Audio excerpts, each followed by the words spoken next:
We're talking things that make you blush, but trust us, it's a must. From awkward to taboo, we're here to guide you through. It don't matter if you're a bit of a prude, it's a prude awakening. Hey there, and welcome to Prude Awakening. I'm Jessica, a self-proclaimed prude, and with me, as always, is the one and only Karmen. Karmen, how's it going? I'm doing well, Jessica. Thanks for asking. I was feeling a little low after our interview, or actually going into it. Yeah. It kind of squeezed my heart. But Right. during the course of our interview and our conversation, I was lifted up a bit by Yeah. all of the positive things that are happening. Yeah, I kind of feel the same. And that's why we're here, right? Just so that we can get more comfortable talking about that uncomfortable stuff. And if we can, then maybe everybody else can do the same. Yeah, I agree.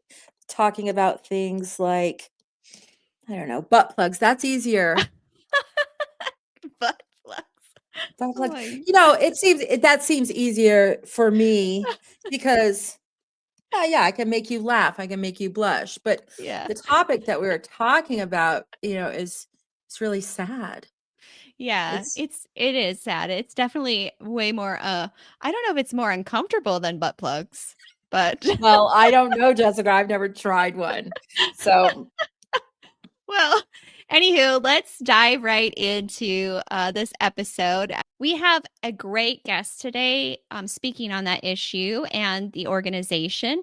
And her name is Suzanne Bond. She is the CEO of Esperanza and Escalante, which is the organization dedicated to supporting veterans in need. She's been advocating for unhoused people for a very long time, but specifically now in Tucson, Arizona, advocating for the unhoused veterans. And we were just talking about actually how homeless, we use the term unhoused now as a little bit more politically correct.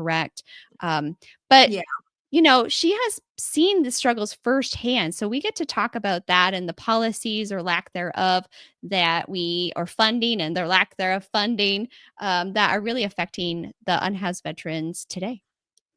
absolutely. And her name is Suzanne Bond. She is related to 007. Oh, I yeah. heard I heard they were like first cousins. Bond, Suzanne Bond. That's right. Right. So whether you're just turning in because you're curious, passionate, or even just a little hesitant about today's conversation, we're really glad you're here. This one's really important, so let's get into it. Let's go. Hi, and welcome to A Prude Awakening. We are so pleased to introduce Suzanne Bond, the CEO of Esperanza and Escalante, which is a fabulous program here in Tucson, Arizona. I'm going to go ahead and hand it over to Suzanne, and she can tell us a little bit about her program and herself. Thanks, Karmen. So I am Suzanne. We here at Esperanza, we provide a fresh start for homeless veterans. We're located right next to the Boneyard on property that was actually donated to us by the Air Force Base 35 years ago. Oh, wow. We have 72 units of transitional housing for homeless veterans here. And we have 98 units of long-term housing also for veterans. 48 units for veterans over 55, and then 50 units of family housing. So we're real busy on this campus, and it's exciting work. Personally, I have worked with homeless people my entire career, but this veteran community is so special. I can't tell you. They support each other in a way that is just incredible. And I guess I never had made the connection of veterans to community service.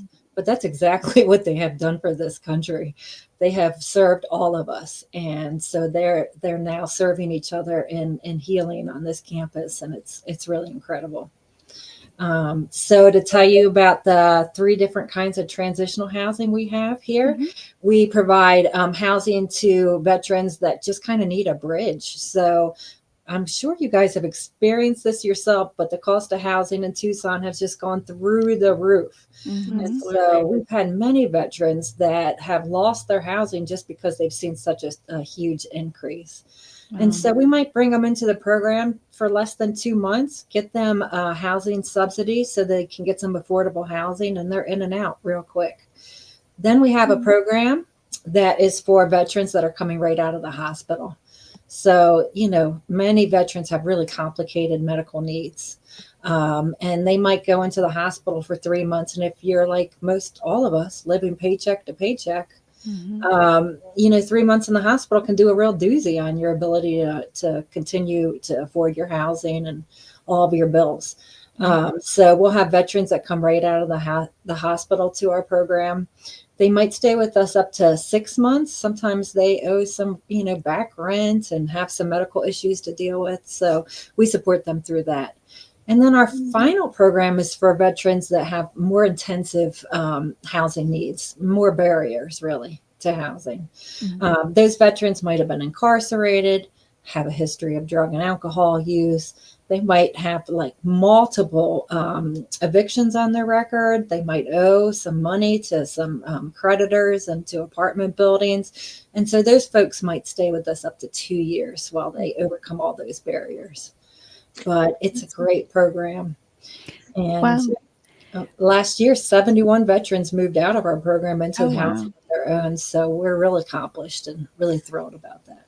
That's amazing. I love to hear that, because you're right. If a person has any criminal history on their record, whether it's a minor offense or something major, it's very, very hard to get into an apartment complex, something that is affordable.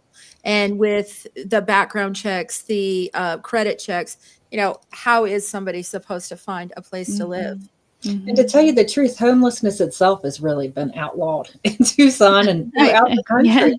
I have a great veteran. He's the nicest man. He has some mental health issues, but he's young and energetic. When he takes his medication, he is perfect. But on his record is a trespassing violation. And that has kept him from getting housing. And that was simply him staying on the streets and in a place where he shouldn't have been. And we see that all the time. It's real sad. Yeah, it doesn't seem fair. Suzanne, how can people contribute or follow, or what can people do for Esperanza for those listening today? Oh my gosh, you can do a lot. So I adopted this campus about 1.5 years ago as the CEO, and I'm so pleased to be here. It's actually my favorite job, Jessica. I don't know if I told you that, but it is my favorite job. I believe it. Yes.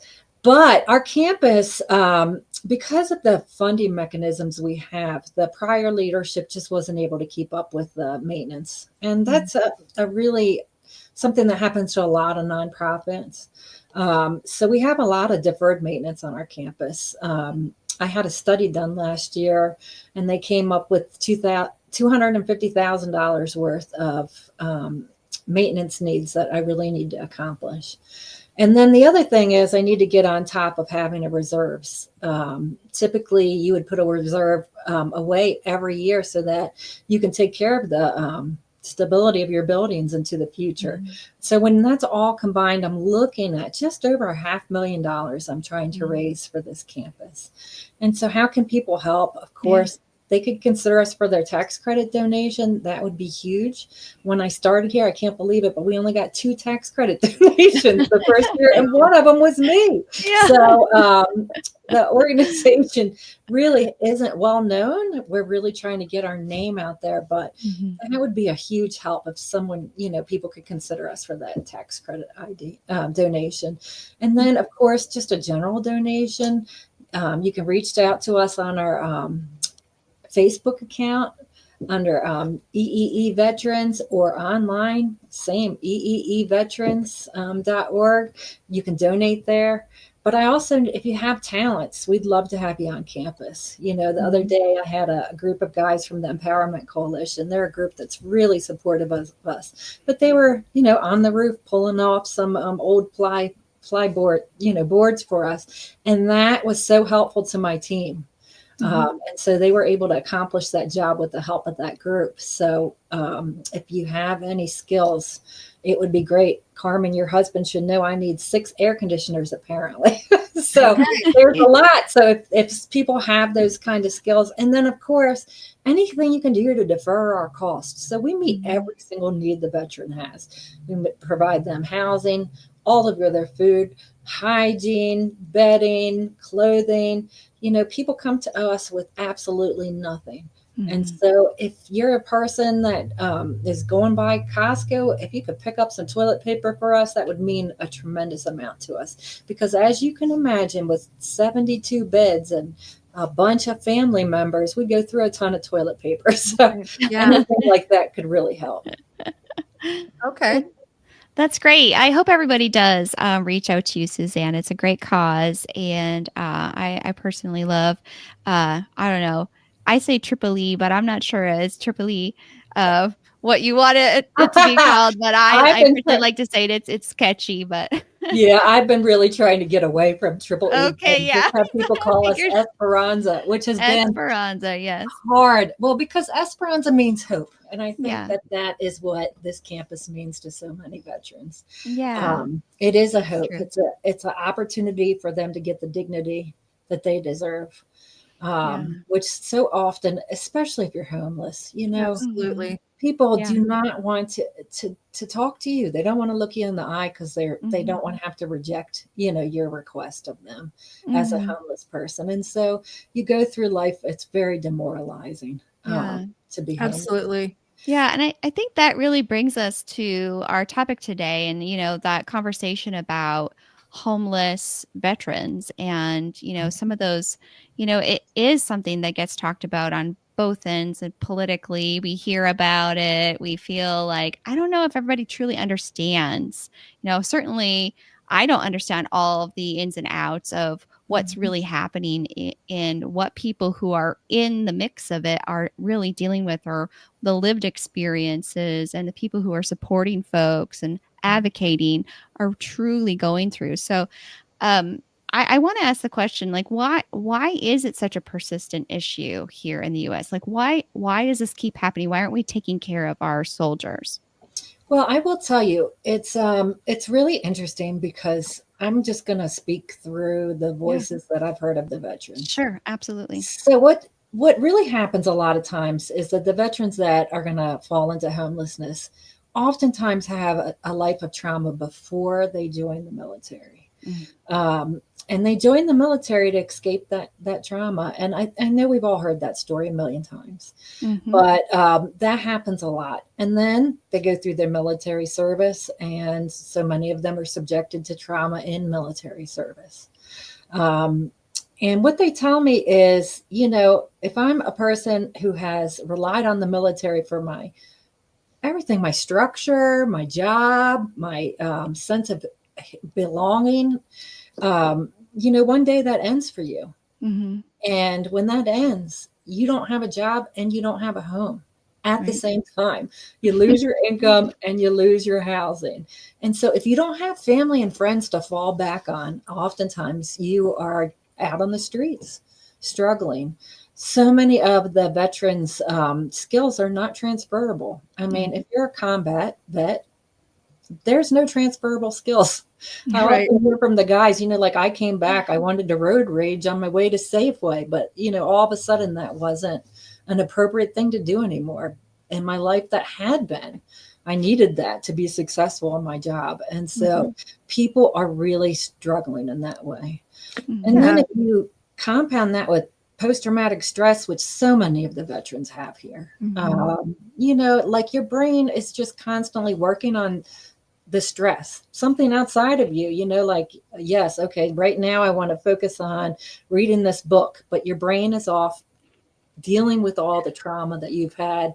It's dealing with all the stress. And so you just having a hard time connecting. mhm, And that's something I don't think that people really know how impaired you are when you're dealing with that post traumatic stress. You're not sleeping well, your brain's foggy, and you're just dealing with incredible stress. And that's something that most all of us can relate to, like going mhm, through a really stressful time in our life and having a hard time functioning otherwise. Well, imagine that if you had come out of the military experience and you mhm. don't have any support system. And so a lot of times people will be dropped off in Tucson because it's a great town, take me somewhere warm, Yeah. and they get here, they don't have the support system. They're having a hard time finding a job because their skills are just not transferable, and they become homeless. And Mhm. In that homelessness, let's just compound everything. You get head injuries, Yep. more trauma. Yeah. Shut your eyes at night to sleep. You know, when Mhm. the veterans come here, so many times they just sleep for 3 days. They get Mhm. their bowl of cereal, their comfortable bed, and they go to sleep. And it's just a feeling of like security. Everyone has their own bedroom here. I'm so glad for that because you get to lock the door. That's And awesome. outside your Yeah. door is another veteran. And that is a really powerful thing. So, Mhm. yeah, it's unfortunate that they're homeless. And then the other thing is, right, you're a veteran, right? You've always done for yourself and everyone else. Yeah. And now you're expected to like bow out and ask for help. You Mhm. know, so many of the veterans say to me, I should have asked for help a year and a half ago, but I was too proud. And I think that really keeps people just trying to solve their own problems for much Yeah. longer than they should. Well, also when people are in that state of trauma and the state of chaos, they're homeless. Like they probably have a difficult time navigating where to go for help. I Oh, for mean, Mhm. sure. it it's not easy. It's not as easy as it probably should be. It's certainly not easy for most people to navigate the healthcare system. Right. But now add homelessness, no address, no ID. I mean, Yep. people lose their identification when they're homeless. So, where do they go for help? How do they take that first step? It's a vicious cycle. It's that, Carmen, compounded by the fact that so many veterans do not want to be associated with the VA.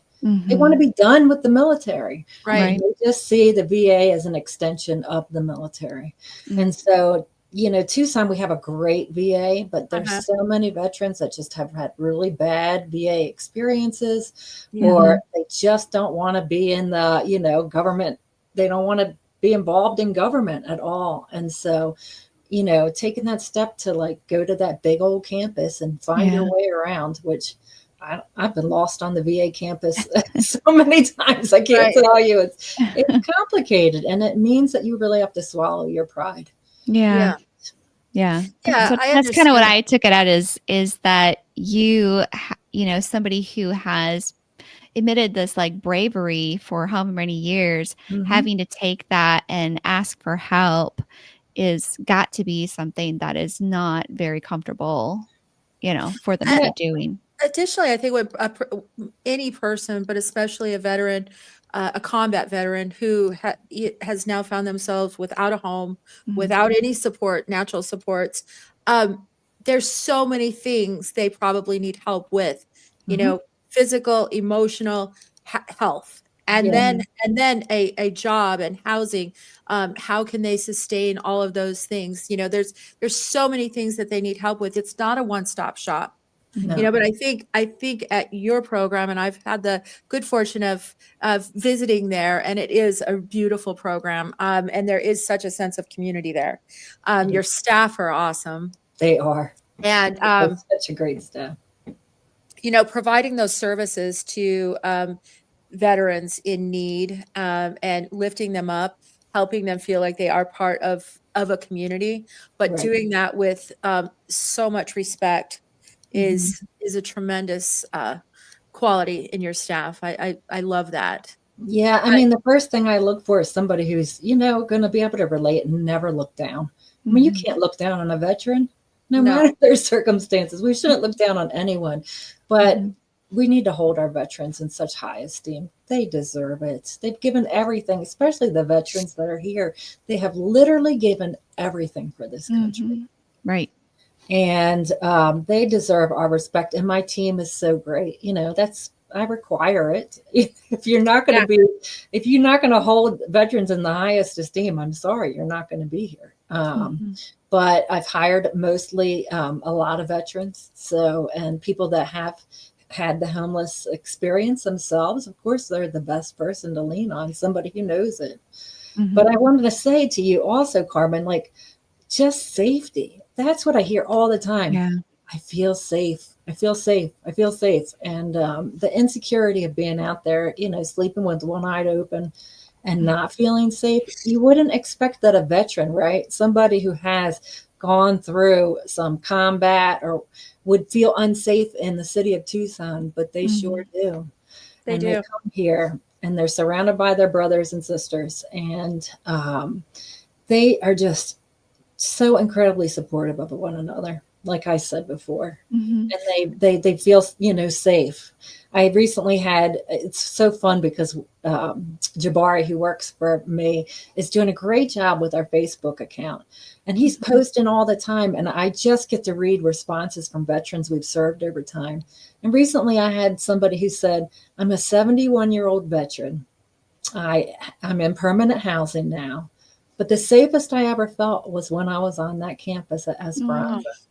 And I've always wanted to go back, but they won't let me because I'm not homeless. Well, I was able to share with him that we do have permanent housing for seniors. I don't think he was aware. He's making his application, but how That's beautiful. awesome. Wow, that's That really really is awesome. beautiful. Yeah. Because I think safety, the feeling of safety is something that I know I take for granted because I've rarely felt unsafe in my home or in my surroundings. But to have that constant feeling of being on alert, Mhm. it wears a person down physically and emotionally. It Mhm. does. It So to does. have that safe community is really a tremendous asset for our community as a whole. Yes, Mhm. it's true. You And we know, all look for communities that are safe, right? We Yes. have yeah. the ability to move into a safe community, but that's Mhm. not available to everyone. I'm sorry, Right. Yeah. Jessica. No, it's fine. I love talking about this. I love hearing the stories. The stories I think are what is we're able to like share and be able to really see the impact of what you guys are doing and what the needs are in this community and all these communities that probably have veterans living in them. Well, what do you think? I personally don't always hear national stories on veterans unless it's so politically polarized. Yeah. Why aren't we hearing so much about this topic? And what can you express a little bit about the need of why things are that way? Like, what do you think the needs really are? Well, I think, Jessica, that homelessness in general is something that people do not want to relate to. Mm-hmm. I actually think the veterans get a little more, support because you can say, okay, something bad happened to them, Mm-hmm. equal homelessness. But the rest of us living paycheck to paycheck want to imagine that the person who is homeless is bad in some way. It's something that can't happen to me because I'm good, and that person must be bad. And so a lot of times we don't hear about homelessness just because of that. Right. Now, I will say veteran homelessness has gone down 8% in the last year. Oh. There are GPD programs like mine all over the country that are really making a difference. And it's a community that you can make a real difference in. Over 80% of the people that walk through our door, walk out the other side into their own housing. And that's an incredible statistic. And that's because these veterans come and they have so many skills.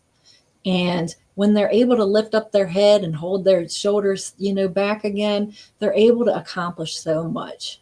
And so there really has been a great movement. It actually started with President Obama. He made a huge dent in homelessness for veterans. But homelessness overall is a huge problem. If you It look is. out your, car window, you're going to see camps all over the place. Mm-hmm. And so we do need more affordable housing, tons more affordable housing, and not just for the very poor. We need No. affordable housing for those that are like just at Yeah. middle class, Yes. or just a little bit above that. And that's a group that's kind of getting squeezed out a little bit, I hate to say, because there aren't subsidies and because housing is going up so much. And so, unfortunately, they become the new homeless. Yeah. And so it's something that feels ugly, and it's got to be the other. It's got to be somebody else, not me, not somebody that deserves more. And all these veterans deserve so much more. So I agree. Right. What do you say to the people who would tell you homeless people are homeless because they choose to be? Mm. go ahead and try it. You know, I love that story about, people go out and stand in the middle of the road and they make, $800 a day. Go do it. Try it. Yeah. Exactly. Show. Yeah, Yeah. Yeah. let's see how much you make and how dignified you feel at the end of that day. Right. Yeah. And so I actually did a homeless night out in DC. It was hard. It was hard. Yeah. Um, I felt vulnerable all night long, and I was. Mhm. And we're serving female veterans. We're serving children here that are Mhm. wouldn't be homeless if it hadn't been for us welcoming them in. And so, could you imagine being a parent with your babies Oh, and yeah. you need help? And Absolutely. thank goodness that we're able to be here to support these veterans. Yeah, absolutely. Absolutely. So no, you know that we just went through an election and Did we? yeah, we did. I'm not sure if you know that, but it wasn't talked about very much. So um Yeah.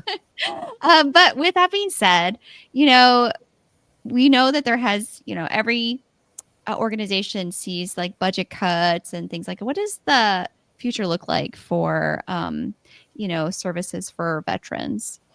It's so interesting because Project 25, or if that's the Yeah. truth, it's not going to be good. They're going to decimate the VA. Mm. But I think probably when I think about all of the things that need to be accomplished in the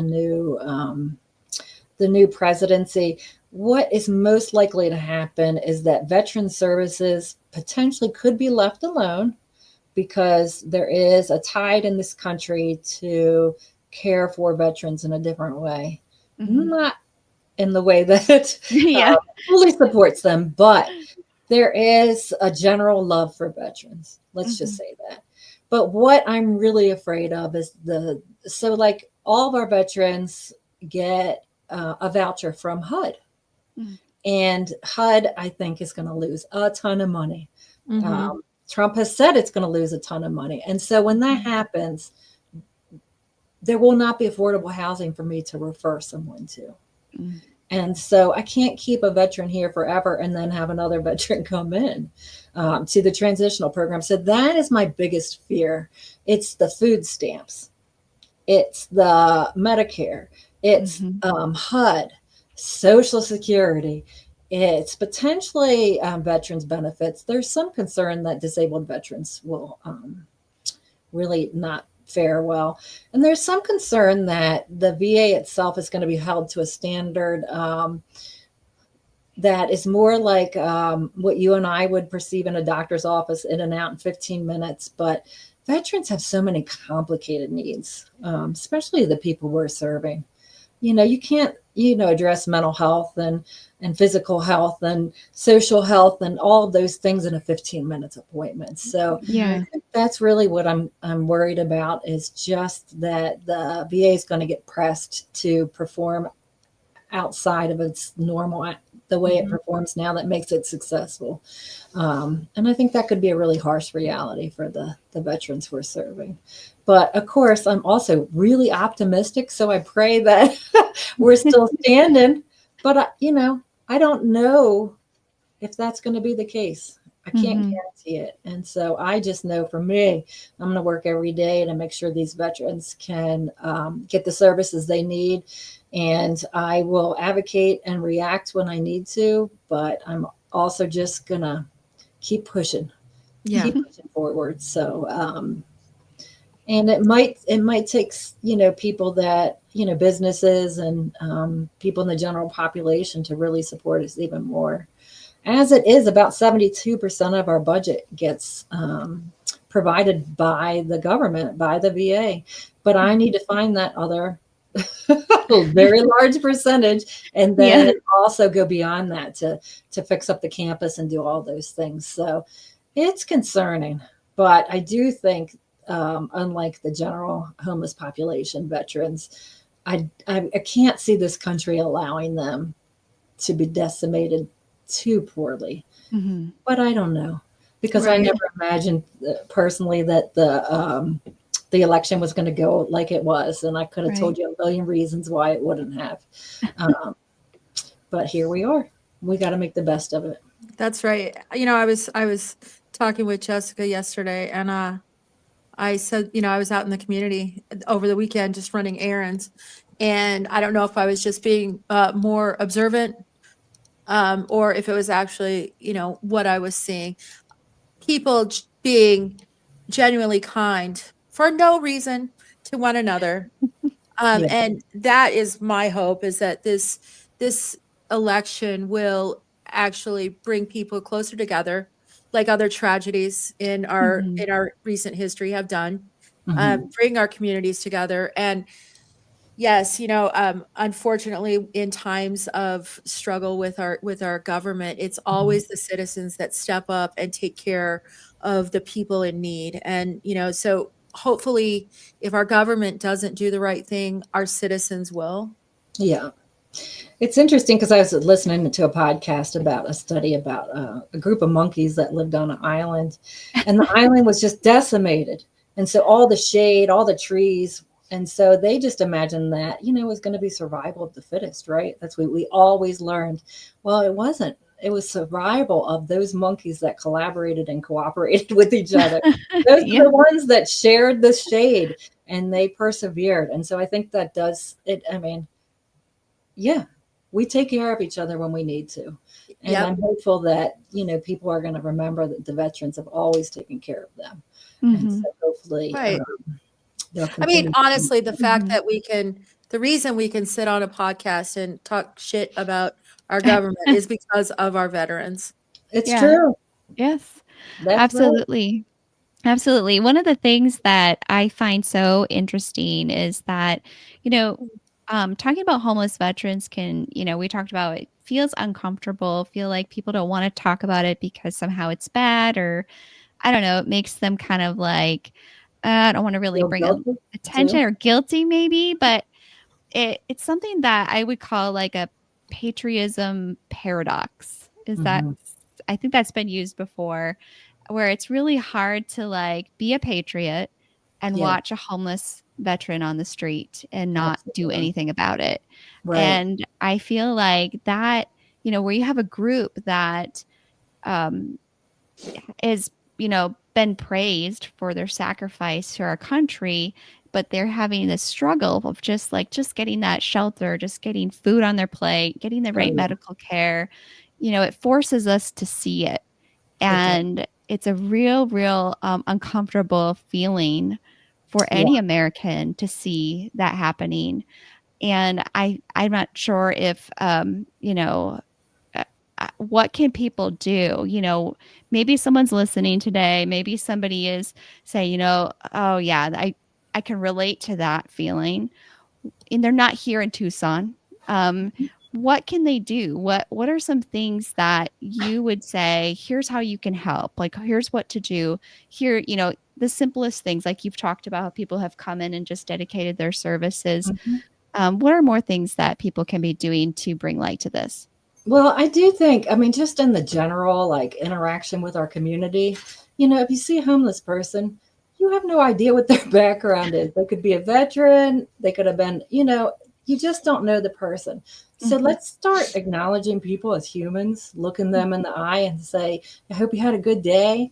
I love to talk. I mean, some of the kindest people I have ever met in my life, and those that have looked out for me are homeless people. Mhm. And of course, I've met a lot of homeless people in my career.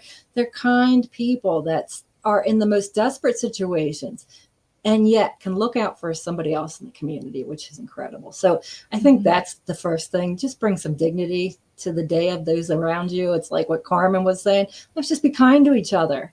Mhm. And stop acting like a homeless person is like the most dangerous, person in the world.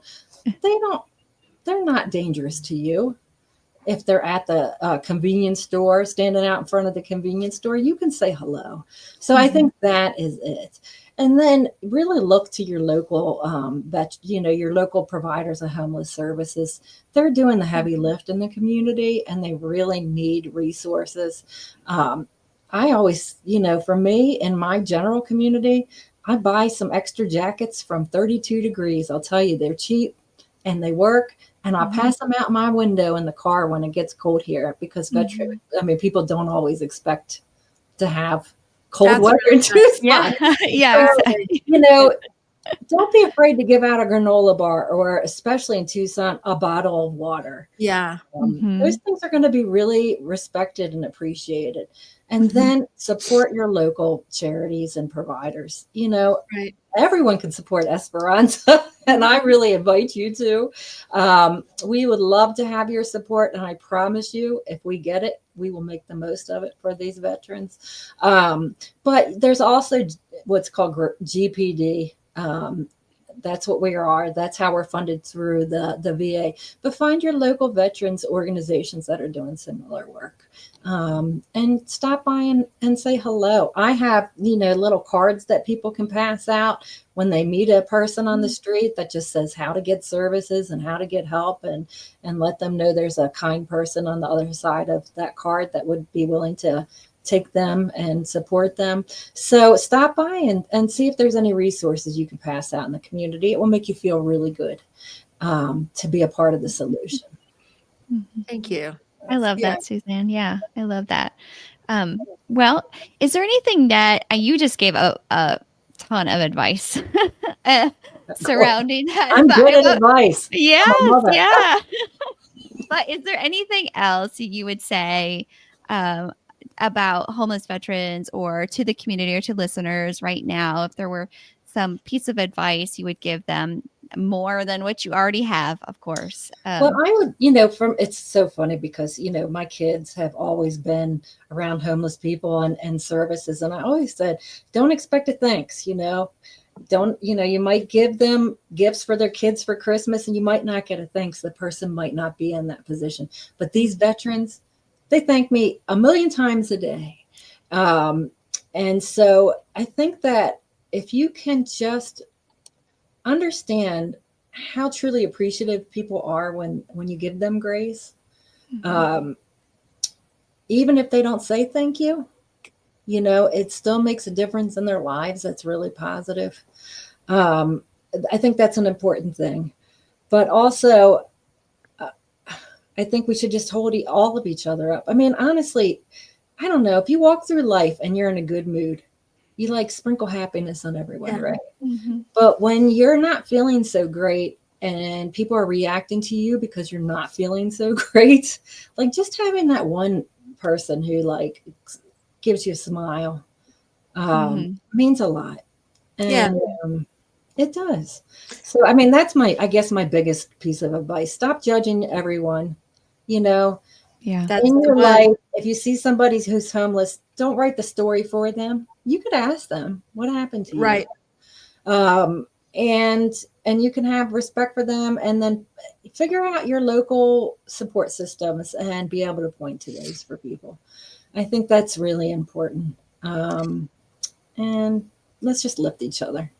I Mhm. agree. I agree. And you said something about not getting a thanks, but I think people should also try to remember, um, you don't always need a thanks. Right. Mhm. Eh, Right. You're giving somebody a bottle of water. Like, how much how much do you think you deserve for that? But I mean, Right. it is something in the moment that is definitely necessary, and Mhm. it is a good thing to do. I don't want people to be dissuaded from giving, our local citizens water, Yeah, our Mhm. brothers and absolutely. sisters. But we don't do nice things because we expect a thank you. Mhm. Right. And I guess I always thought that when I worked in DC, we used to get a huge donation of like brand new sneakers every year. We put all these sneakers on all these like homeless people, and then they would go out and people would be like, oh, they have expensive shoes. You know what I mean? Like, you don't know why somebody just got out of a decent Yeah. car. You don't know that it's theirs. You don't know why they have decent sneakers on. And I promise you, begging is not fun. It's not No, something No. people want to do. They don't want to have to ask for help. And so let's just try to have a little compassion for people. I And agree. that's my big, Less judgment, more love. That's right. yes, let's do Yeah. it. And in that, let's not worry about what everyone else thinks too, because Yeah. we're Right. just giving some, fuel to that flame of judgment. And so, yeah, let's just take care of each other. And if you have the ability to give this season, please do. Please consider those around you and your community members. whether your interest is, honestly, you can meet a lot of interest here at Esperanza because everyone's got pets.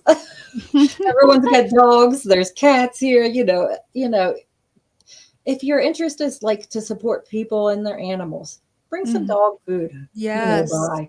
If your interest is to like, cook, if that's your love language, cook something, host an event or share some, if you know how to knit, share that ability with, the veterans.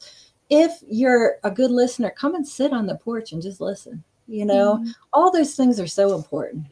And so I really just encourage people, and it feels so good. That's the other side of it. It does feel good to help other people. So do it. I have been, like I said, on your campus a couple times, and each time I meet somebody new, and I'm always very impressed with the high quality people you have on your campus. In fact, some of your guys even helped me move some stuff, and very appreciative of that. Yeah, they're really just incredible people here. Yes, super people. And I don't think people understand. These are families too. Yeah. These are little children. Yeah. Little children of soldiers. Yeah, and they, we get them settled in school and make sure that they have fun too. That's something that people don't think about, but fun is so important to your mental health. Yes, it is. We just recently got a donation. We're able to take the kids to the movies, and they all got their popcorn and everything. That's wonderful. It really is. And to be a parent who can then go to the movies with your kids. It might seem like a small thing, but it's huge for these veterans. And so I've seen all the parties you guys throw. Oh yeah. And, recently the Halloween party, or was it a haunted house? We did a haunted maze, and I was the head on the ladder. Oh yeah, that's right. Yeah, we did some of those up. Fun. Yeah, it's funny. It's a veteran that is on campus who just makes all this fun stuff happen. He's like, and he puts, every ounce of his heart and soul into it. And I just adore him for that. Those kids had a great time. The parents had a great time. And I just loved to scare all of them. It was fabulous. Yeah. Awesome. Well, Suzanne, I am so thankful for you and your team at Esperanza for all you do. And I hope everybody goes online, looks you up, and make sure to post some, whether or not it's just to share, the stuff you're doing with their communities. Everything is so helpful. But I really do appreciate your time here, answering our questions about veterans. And again, just so grateful for all the work that you and the team at Esperanza are doing. Thank you so much for all your hard work and dedication to this cause. Thank you so much. And you guys are doing a great job for the community yourself, getting the word out. So I appreciate you giving these veterans a voice through me today, and just everything you guys do. You're both amazing women. So here's to you. Thank you. Thank you. We're talking things that make you blush, but trust us, it's a must. From awkward to taboo, we're here to guide you through. It don't matter if you're a bit of a prude, it's a prude awakening.